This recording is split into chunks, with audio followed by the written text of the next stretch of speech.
भारतीय किसान यूनियन शहीद भगत सिंह का चौथा स्थापना दिवस अंबाला के गांव मर्दों साहिब में मनाया गया। इस दौरान जिले भर से किसान एकत्रित हुए और प्रार्थना की। जानकारी देते हुए भारतीय किसान यूनियन शहीद भगत सिंह के राष्ट्रीय अध्यक्ष अमरजीत सिंह मोहड़ा ने बताया कि आज चौथा स्थापना दिवस मनाया जा रहा है। इस संगठन को खड़ा करने का उद्देश्य साफ तौर पर किसानों की जायज मांगों को लेकर आवाज उठाई जाए और किसानों के हकों के लिए एकजुट होकर खड़े हो सके। उन्होंने बताया कि इन 4 सालों में हमेशा जायज मांगों को लेकर लड़ाई लड़ी गई है और एकता की मिसाल कायम की गई है। किसानों ने बताया कि आज सुखमनी साहिब का पाठ करने के बाद सभी को इन 4 सालों की उपलब्धियों के बारे में बताया गया है। उन्होंने बताया कि आगे भी ऐसे ही वे लोग सदा हकों की लड़ाई लड़ते रहेंगे और सरकार की गलत नीतियों के खिलाफ आवाज उठाते रहेंगे। सबसे पहले वाहेगुरु जी का खालसा, वाहेगुरु जी की फतेह। आज गुरुद्वारा मर्दों साहब के अंदर पातशाही 9वीं और 10वीं के चरण सो प्राप्त धरती के ऊपर किसान यूनियन शहीद भगत सिंह का जो चयन किया था, शहीद भगत सिंह यूनियन यहाँ से बनाई थी अरदास करके। और आज गुरु तेग बहादुर जी का शुक्राना करते हुए सुखमनी साहब के पाठ का भोग पाया गया और स्टेज साझी करी गई। आज चौथा स्थापना दिवस है। इस स्थापना दिवस की पूरे हरियाणा वासियों को बहुत बहुत बधाई हो। यह संगठन 2022 से लेकर 2026 के अंदर पहुंच गया है।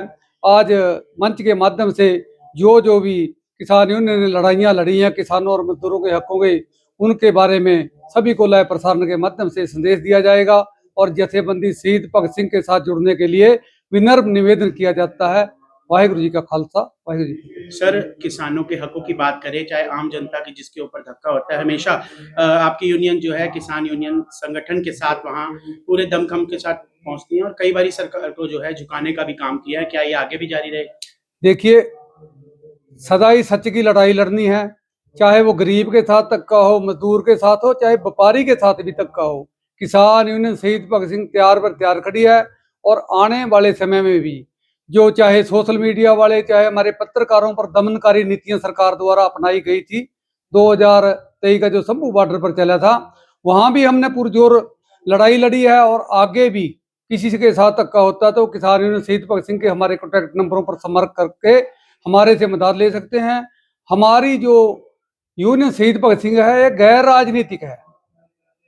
अगर किसी को भी कोई समस्या आती है, वो राजनीति भी करता हो, लेकिन वो लिखती रूप में अपनी समस्या किसान यूनियन शहीद भगत सिंह को देता है तो उसकी समस्या का भी निवारण करने के लिए हम ज्यादा से ज्यादा कोशिश करेंगे। सर, मुख्यमंत्री नायब सैनी कहते हैं कि सबसे ज्यादा अगर पूरे देश में कहीं एमएसपी दी जा रही है तो हरियाणा में 24 फसलों पे दी जा रही है। इसको किस तरीके से देखते हैं? देखिए, मुख्यमंत्री जो हमारे सत्कार योग नायब सैनी जी हैं, वो भी मोदी को कहीं रास्ते में झूठ बोलने में छोड़ गए। जब इन्होंने एमएलए का इलेक्शन लड़ा था, 3100 रुपये जीरी का रेट देने की बात की थी, लेकिन कागजों में भी नहीं है कहीं। और हमारी जो तीज के त्योहार के ऊपर महिला शक्ति को 2100 रुपये देने का वचन किया था, उससे भी वो 2 कदम पीछे भाग के 1100 रुपये देंगे और 1100 उनके खाते में जमा करेंगे। और किसानों की बात करने में तो बीजेपी सरकार पूर्णतः नाकाम है। इन्होंने तो बजट के अंदर आपने देखा होगा भी कृषि को पहलता का दर्जा ही नहीं दिया। ये किसानों और मजदूरों के हितैषी नहीं है और अपनी तानाशाही जबरदस्ती से वृद्ध पेंशन, जिसको नाम वृद्धा का दिया था, उसके अंदर कोई भी इनकम की बात नहीं कही गई थी जब ये पेंशन देवीलाल जी ने लगाई थी, लेकिन उसको काटने का भी काम कर रहे हैं। ये सरकार पूरी किसान मजदूर आम जन विरोधी सरकार है। मैं जनता से अपील करूंगा कि आप इन लोगों के जो तमियाने लगते हैं, बड़ी बड़ी रैलियां हैं, उससे सकोच करें। वोट पाने का आपका अधिकार है, जिस मर्जी को डालें, लेकिन इनकी रैलियों की भीड़ मत बने। कहना चाहेंगे? आज हमारा चौथा स्थापना दिवस मर्दों साहब में मनाने का कारण बड़ा यही है, यही हमारे संगठन बना था, संगठन का गठन हुआ था। आज पहले गुरु ग्रंथ साहब जी के चरणों में अरदास की है, सुखमनी साहब का पाठ कर कर, और जो 4 साल उन्होंने मेहर भरा हाथ हमारे सिर के ऊपर रखा कार्यकर्ताओं के, उसके लिए शुक्राना किया है और अरदास किया है कि आगे भी इसी तरह से मिलजुल कर संगठन मजबूती से लोगों की भलाई के लिए काम करता रहे। आज जहां पिछले 4 साल का लेखा जोखा होगा, वहीं आगे की रणनीति होगी, ताकि हम किसान मजदूर हर वर्ग की लड़ाई लड़ने के लिए एकजुट और एक बड़ी एकता, जो सरकार बड़े हमले किसानी के ऊपर, हिंदुस्तान की आवाम के ऊपर कर रही है, जैसे अमेरिका के साथ समझौता कर लिया, प्राइवेट बिजली बिल, उन सब मुद्दों के ऊपर बड़ी एकता की जरूरत है। उस एकता की मजबूती के लिए भी बड़े फैसले लेने हैं, बड़ी मजबूती के साथ काम करने की जरूरत है।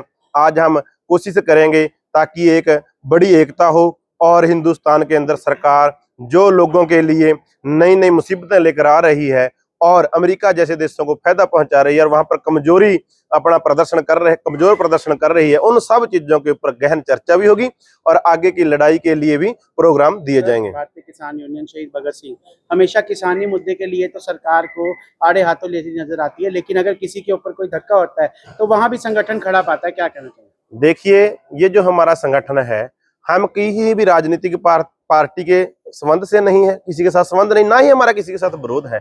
हमारा विरोध है नीतियों के खिलाफ। चाहे किसी के ऊपर कोई धक्का करता है, किसी भी एज में हो, वो किसी प्रकार का हो, हर एक धक्के के खिलाफ, हर एक अपनी हक की मांग जो कानूनी तौर पर हमारी जायज मांगे हैं, चाहे एमएसपी की मांग है। सरकार बड़ा प्रचार करती है कि हम 23 फसलें खरीदती हैं। हरियाणा का सीएम बड़ा खुश होकर बोलता है मैं 23 फसलें खरीदता हूं, लेकिन 2-3 फसलों के अलावा वो खरीद भी नहीं है। लेकिन उन 2-3 फसलों में, जैसे धान की फसल में बड़ी लूट हुई है, 600 रुपये पर क्विंटल का रगड़ा। सूरजमुखी में बड़ी रगड़ा किसान को नुकसान पहुंचाने का सरकार ने काम किया। इसलिए हम जो कानूनी तौर पर हमारी मांगे उनके लिए लड़ते हैं, जो संविधान के मुताबिक हमारे कानून है उनके लिए लड़ते हैं। जो सरकारें जोर जबरदस्ती करने की कोशिश करते हैं उनके खिलाफ हमारे संगठन मजबूती से हर जगह खड़ता है और आगे खड़ता रहेगा। आज भी हमारा सारा वर्कर यहाँ पर पहुंचा है, उन सब से हमने अपील भी करनी कैसे लड़ना है, कैसे लड़ाई को बढ़िया तरीके से और बिना नुकसान के, या सरकार धक्काशाही करने तो किस तरीके से हमने उसके धक्के को सहन करना है, उसकी लड़ाई जवाब कैसे देना है, उन सब बातों के ऊपर चर्चा होगी।